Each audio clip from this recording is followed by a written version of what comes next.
जंगल के बीच एक छोटे से गांव में एक किसान अपनी बेटी के साथ रहता था। वे बहुत गरीब थे। किसान अब बूढ़ा हो चुका था। उसके शरीर में इतनी भी ताकत नहीं बची कि वो मेहनत मजदूरी करके अपनी जवान बेटी की शादी कर सके।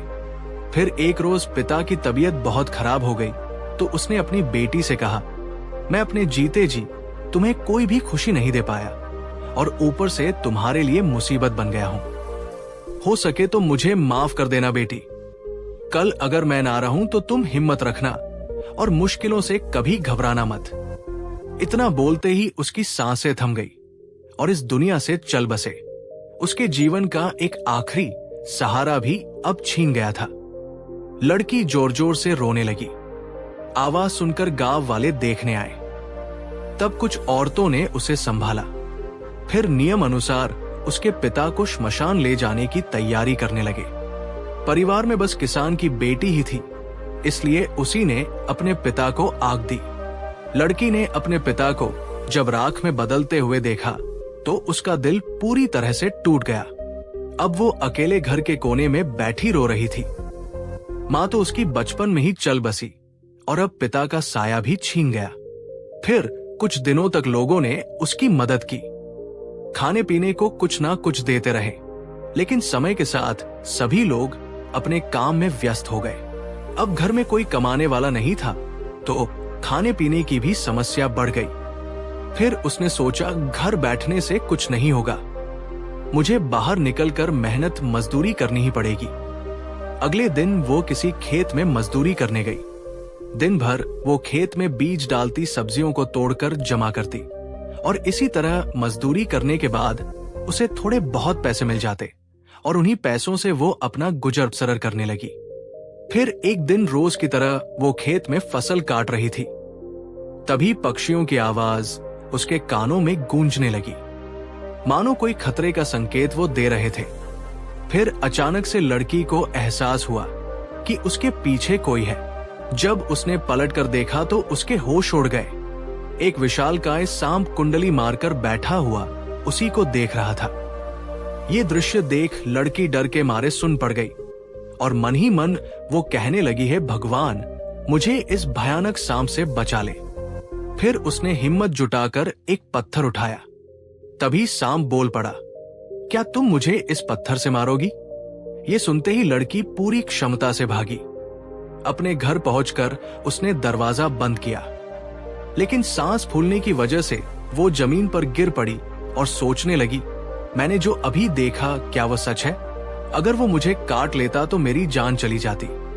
भगवान का शुक्र है जो मैं सही सलामत घर पहुंच गई। सांप के डर से लड़की 10 दिनों तक घर में बंद रही। धीरे धीरे राशन खत्म होने लगा तो उसने सोचा, घर में खाने को भी कुछ नहीं बचा। अगर बाहर नहीं निकली तो भूख से मर जाऊंगी, और वैसे भी वो सांप तो चला गया होगा। फिर अगले दिन वो खेतों में मजदूरी करने गई।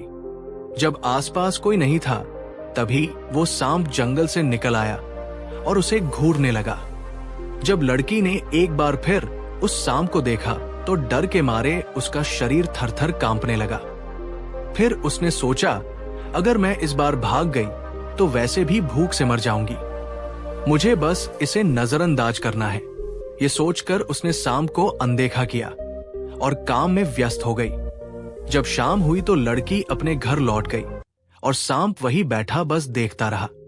इसी तरह कई दिन बीत गए।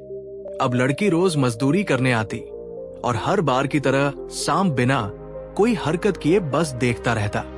दिन बीतने के साथ लड़की के भीतर से सांप के प्रति डर खत्म हो गया। फिर एक रोज उसने पूछ ही लिया, कौन हो तुम? मुझे पता है तुम बोल सकते हो। मैं जानना चाहती हूं तुम्हें क्या चाहिए, बताओ मुझे। मैं कोई सांप नहीं हूं। मुझे तो धोखा दिया गया और छल करके इस शरीर में कैद कर दिया मुझे। तुमने कहा सांप नहीं हो तो फिर कौन हो तुम? मैं एक राजकुमार हूं। हमारा राज्य बहुत दूर तक फैला था। मेरे पिता एक बुद्धिमान राजा है। उनकी शादी के कई वर्षों तक मेरा जन्म नहीं हुआ था। तब उन्होंने दूसरी शादी कर ली। फिर एक दिन राजा को पता चला कि उनकी पहली पत्नी गर्भवती है तो वो खुशी से झूम उठे। लेकिन उनकी दूसरी रानी को ये जानकर बिल्कुल भी अच्छा नहीं लगा। तभी से उसके मन में बस एक ही विचार चलने लगा कि किसी तरह मुझे और मेरी मां को मारकर पूरे राजपाट को हथिया ले, ताकि वो अपने होने वाले बच्चे को महल का अकेला वारिस बना सके। जब मैं 10 साल का हुआ तो मेरी मां इस दुनिया से चल बसी और मैं अकेला पड़ गया। इस समय तक मेरी एक सौतेली बहन का जन्म हो चुका था। जैसे उसकी मां मुझसे नफरत करती, वैसे ही वो भी मुझसे ईर्ष्या करती थी। वो मेरे पिता के सामने तो बहुत सीधी साधी बन जाती, मगर उनके पीठ पीछे मुझ पर जुल्म करने का एक भी मौका नहीं छोड़ती थी। फिर एक रोज उसने मेरे पिता से कहा, राजन, इसे समझाइए, ना गुरुकुल में पढ़ाई करता है, ना ही राजपाट चलाने की शिक्षा लेता है, बस पूरा दिन खेलकूद में ध्यान केंद्रित रहता है इसका। पिताजी के नजरों में मुझे गिराने की उसने बहुत कोशिश की, लेकिन हुआ इसका उल्टा। वो रानी की बातों को अनसुना कर दिया करते, क्योंकि मेरे पिता मुझसे बहुत प्यार करते थे। जब कुछ साल बाद मैं युवा अवस्था में पहुंचा तो एक दिन उन्होंने मुझसे कहा, बेटा, वक्त आ गया है, अब तुम्हें ही ये राजपाट संभालना होगा। मैं कल ही ये घोषणा करूंगा। फिर अगले दिन समस्त प्रजा के सामने उन्होंने मेरा राज्य अभिषेक किया। अपने नए राजा के स्वागत में गांव वालों ने ढोल नगाड़े बजाए और जादूगरों ने तो आसमान में रंग बिरंगी आतिशबाजी की। वहीं दूसरी तरफ रानी और मेरी सौतेली बहन पिताजी के फैसले से बहुत नाराज हुए। मां, आपने तो कहा था मुझे उस गद्दी पर बिठाया जाएगा, लेकिन देखिए क्या हुआ। मेरे सौतेले भाई ने राजगद्दी मुझसे छीन ली और आप खड़ी होकर बस तालियां बजा रही थी। बेटी, चिंता मत करो, तुम ही उस गद्दी की असली हकदार हो। जब घी सीधे उंगली से न निकले तो उंगली टेढ़ी करनी पड़ती है।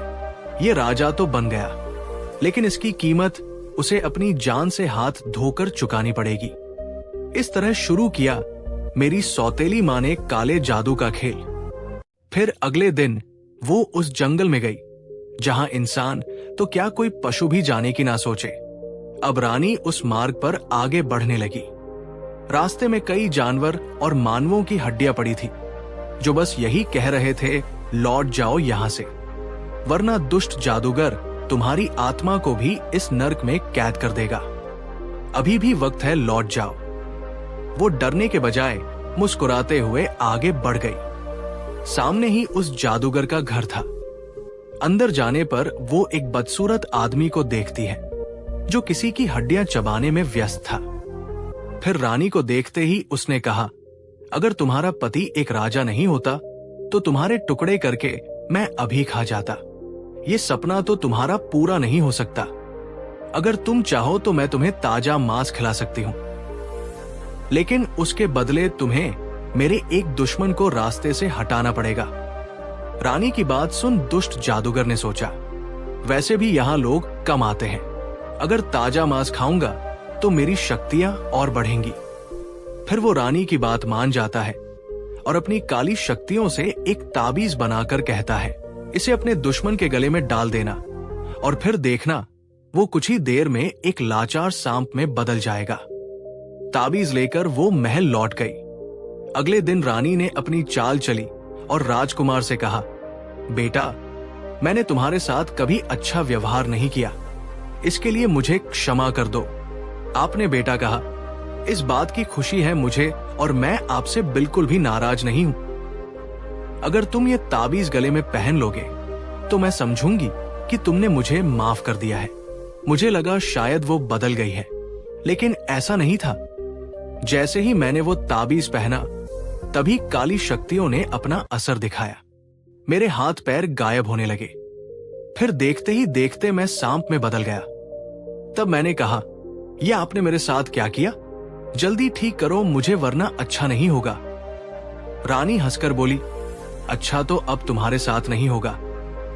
अब देखना मैं तुम्हें महल से बाहर कैसे फेंकवाती हूं।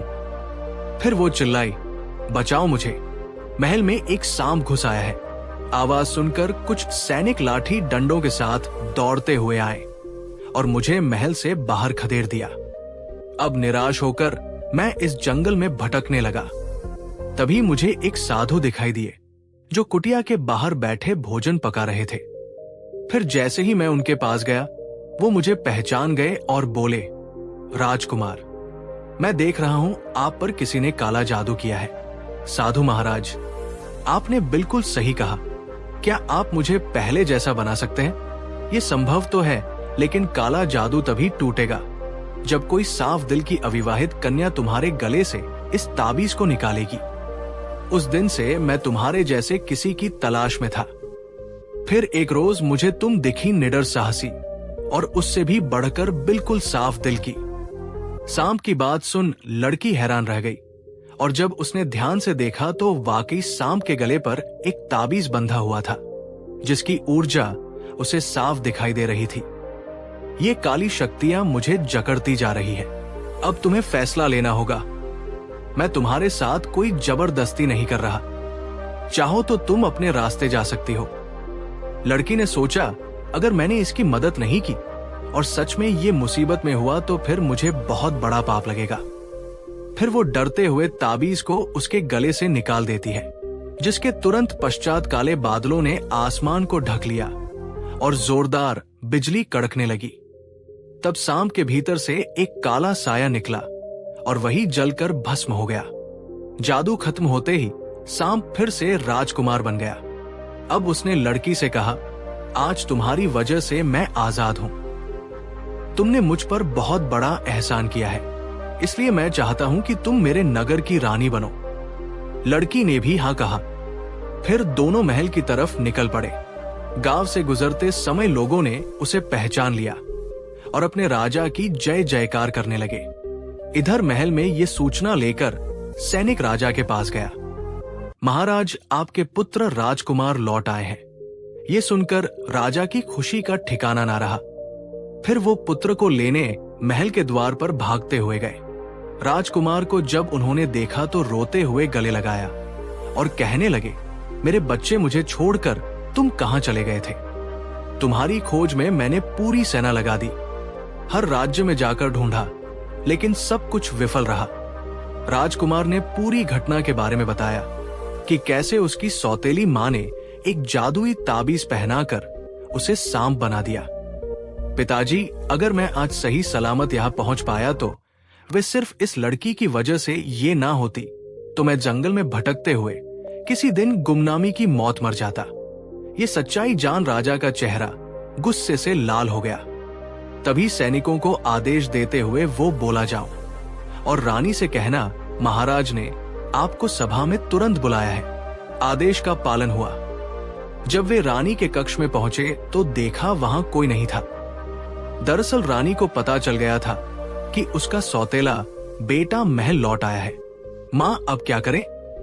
मेरे सौतेले भाई ने अगर पिताजी को सब कुछ बता दिया तो वो हमें छोड़ेंगे नहीं। बेटी, तू चिंता मत कर, हमें अभी यहां से जाना होगा उसी जादूगर के पास। अब तो वही कोई रास्ता बता सकता है इस मुसीबत से छुटकारा पाने का। इस तरह मां बेटी योजना बनाकर पहले ही भाग निकले।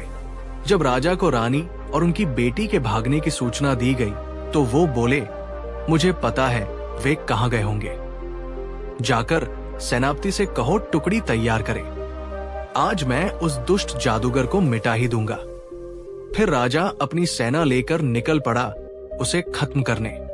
राजा को भली भांति मालूम था कि ये भयानक जंगल रहस्यमयी जीवों, आत्माओं और काली शक्तियों से भरी पड़ी है। दूसरी तरफ रानी जादूगर से मिली और महल में हुई घटना के बारे में बताया। आने दो सबको, उनमें से कोई भी बचकर यहां से जिंदा नहीं लौटेगा। ये जंगल सब कुछ निगल जाता है।